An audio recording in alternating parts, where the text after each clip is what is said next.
sure someone who's listening to Oceanic is that same fucking thing. Yeah, exactly. Right? Not completely. Like, I think that's a bit of a stretch, because it would be really like if we took every the forefront of the most possible complexified version of music and just had it recorded. Yeah. You know, it's like that's how I view what Mike's into. Is such a fucking it's so specialized, precise, and it's like literally, because when you read the stuff, it's like every sentence really means something. There's no wasted, like, you're not trying to like butter anybody up or nothing like that. You're not trying to be poetic. You're not trying to convey an emotion. You're just like, this is exactly what we found, and this is why. It's like, it's intense, right? And then the people start to butter those things up on the news when those studies start to trickle down into mainstream media, and then like I feel like quantum physics has got totally hijacked by a bunch of new age, like positive thinking morons. I don't mean to denounce positive thinking by any stretch. I think I know what you mean by that, but like people who think that everything in life will come to you if you just have the right positive thoughts going through your head. Right. And I just feel like that's foolish. It's not that simple. No, absolutely not. Yeah. You gotta have. Yeah. You gotta know what you want, and you gotta be. You figure out what you want. And it's inwardly fulfilling, and it makes you feel like you're more in alignment when you like consider doing that, or consider that being your future, right? Mm-hmm. But then it requires you to bleed, sweat, and cry every day to get there. Yeah. And that's more than just sitting around thinking about it, it's like, exactly. And then by the result of you pursuing that thing with your actions in the world, like, okay, I'll just say someone wants to become a yoga teacher. Mm-hmm. I would like to someday. Yeah. You start taking up yoga, you start doing it, you get into the world, you start going to classes, and you meet other people who are practicing and studying and teaching, and then you make friends with them and talk to them, you learn about the programs, and the path is being revealed to you as you go down it, but you have to actually walk it, or else nothing's going to happen, right? And so it's like, I want to be a yoga teacher, I'm just going to sit here on my couch and think positively about being a yoga teacher. It's like, but you got to believe that it's possible, or else you won't ever actually take the steps. But because I feel like to do, it. We don't know it, but it could be possible that just from you thinking that there's a greater the reality is way more defined or way more intricate than we think. And just from what I'm thinking, without me interacting with that thought in the physical world, it could possibly change the physical world. But we don't know that yet. Yeah. I don't think there's nearly enough experience, like people's testimonies of their own lives, like successful people who have pursued their passion successfully. Right. Yeah. They say that it required daily work. Well, it's self-evident. If we're all to do that right now, it wouldn't work. So, like, regardless if that's a place we're going to, like, evolve to or something, where it, like, things, I don't know, like, that's really going out on a place where it's just, like, you can't even go there. Yeah, it's hard to. But I'm afraid to go off on too many tangents, because it's like... Maybe you should tell me about this beer right now. Yeah, there you go. Fuck. Yeah, so this is a Rye Bock. Rye Bock? Yeah. It's a German Bock beer. What is a Bock beer?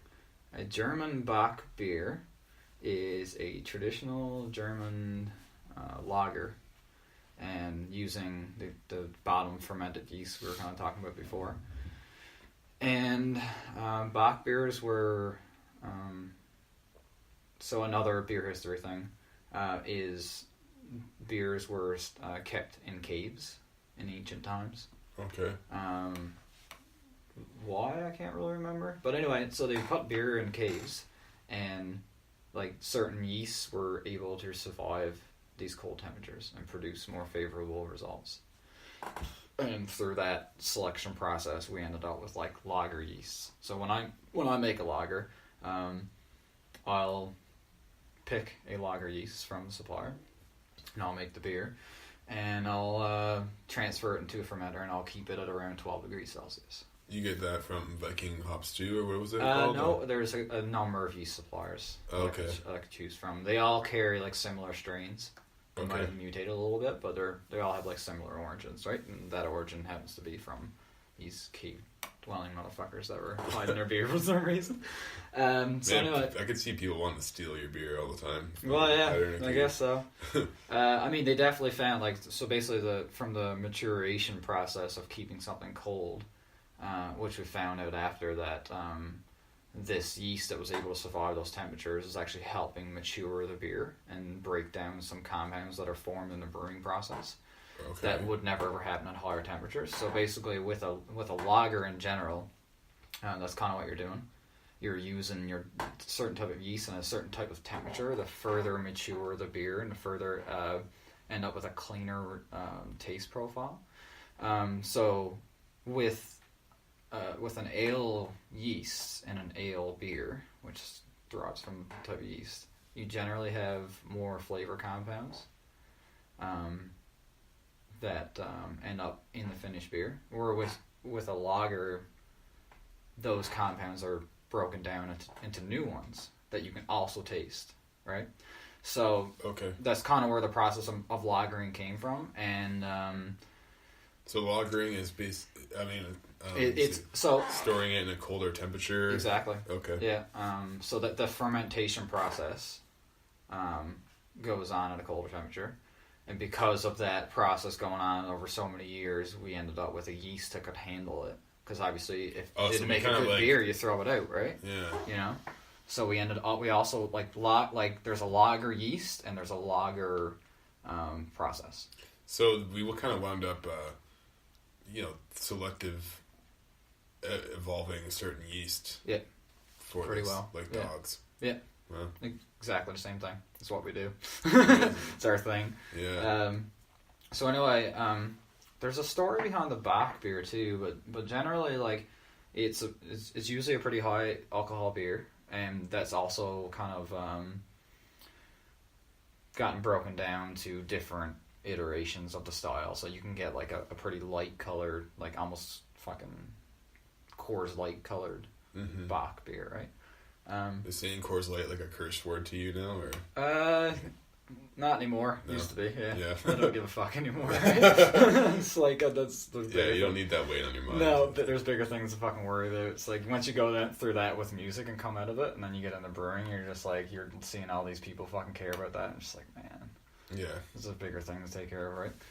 Yeah, like your dick. Yeah, exactly. How'd you know? Yeah, it's just bullshit.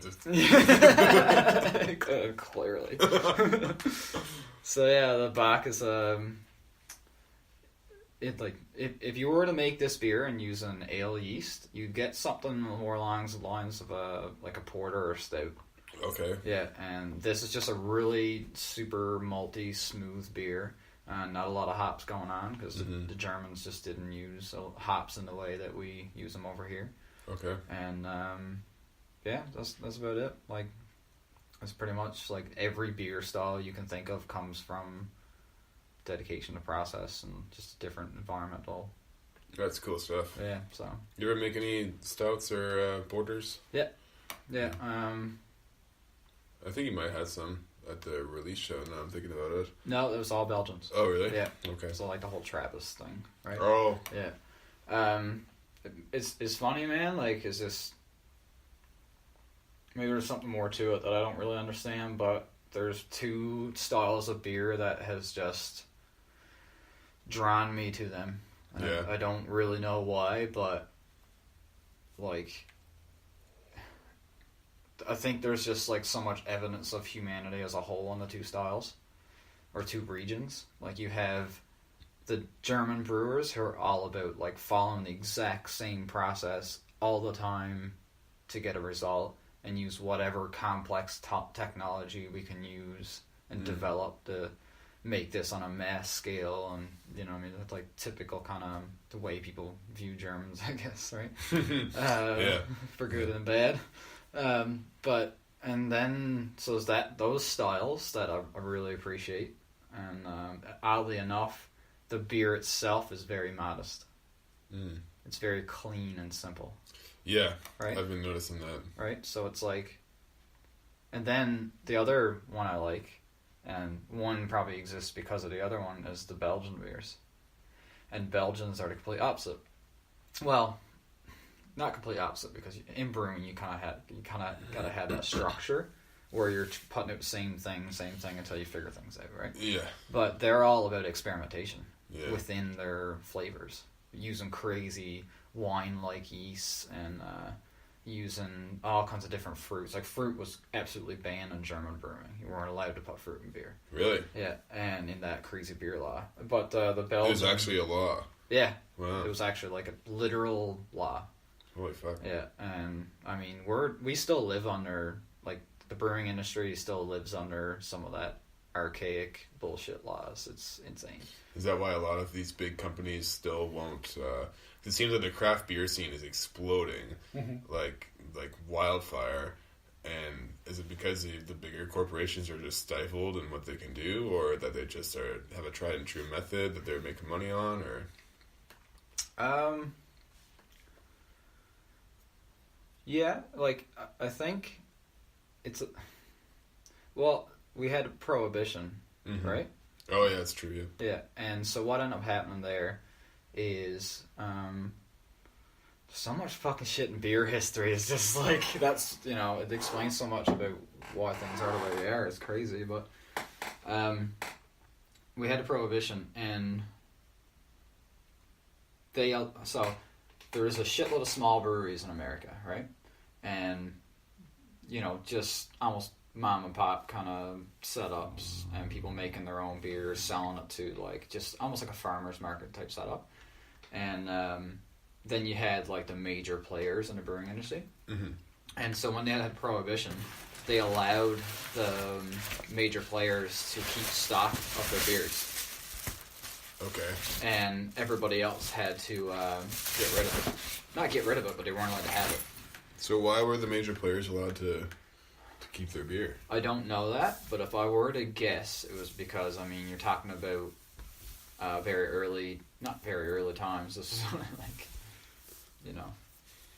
well, America wasn't that old, and if you think about the power that these people had, these major brewery players. And there was a lot of drunk politicians that didn't want to give up their beer. Yeah, well, I think it was more so like the owners of these breweries were probably pretty well in with the politicians, right? Now, I heard there was some sort of economic reason why they kept the beer. Yeah. Right? So, but I just can't remember what it is. But anyway, so basically when they allowed beer again, the only breweries that ended up having like still an established functioning business were the ones that had enough stockpile, or still had employees, or still had a setup, right?